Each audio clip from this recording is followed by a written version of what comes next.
Открытие научной лаборатории, в которой могли бы проводиться самые сложные молекулярные анализы, с нетерпением ждали российские и якутские палеонтологи. Сегодня их мечта сбылась. На базе музея мамонта НИИ прикладной экологии Севера СФУ открылся Международный центр коллективного пользования молекулярной палеонтологии.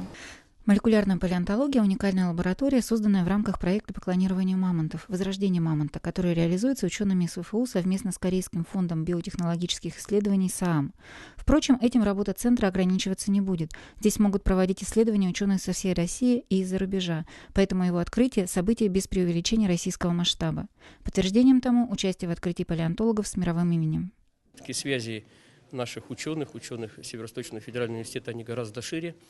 Мы опираемся на многолетнее сотрудничество с ведущими палеонтологическими центрами мира, которые находятся в основном в Северной Америке, это США, Канада, и это европейские государства, главным образом это Голландия, сейчас ведущие центры.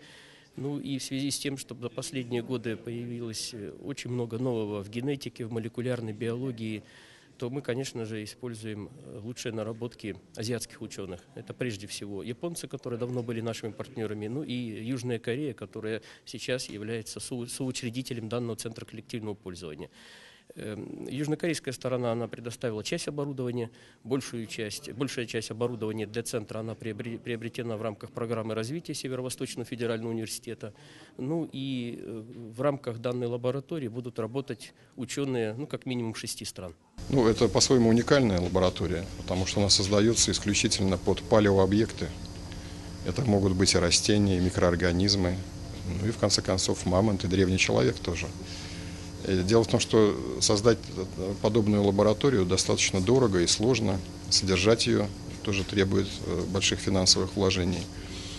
Я надеюсь, что Северо-Восточный федеральный университет будет в достаточной мере нормально финансироваться в ближайшие годы, что позволит десяткам студентов пройти обучение в этой лаборатории, получить навыки работы с материалом плохой сохранности, что будет иметь большое значение для их будущей карьеры и для работы в медицинских и иных учреждениях. Больше всего ученых радует то, что теперь не придется терять драгоценное время и силы, транспортируя археологические артефакты за рубеж. В первую очередь нас, я надеюсь, наконец избавит от того, что мы перевозим образцы материалов и образцы, в замороженном виде с территории Российской Федерации в другие страны, в том числе, нашим партнерам в Южной Корее. Это достаточно трудоемкое, сложное, как по документам, так и по транспортировке мероприятия. А здесь эти материалы будут непосредственно попадать из мерзлоты Якутии в лабораторию, и достаточно быстро и оперативно будут получены научные результаты. После того, как была перерезана красная ленточка, гости во главе с ректором СФУ Евгенией Михайловой осмотрели офисные помещения, лабораторную зону и даже подискутировали на философские темы с корейским профессором Хван Квусоком. I believe strongly we can get the live cells from our good preserved mammoth ruins because we already get the first stage of live cell. So I can believe strongly we can get the live cell very soon.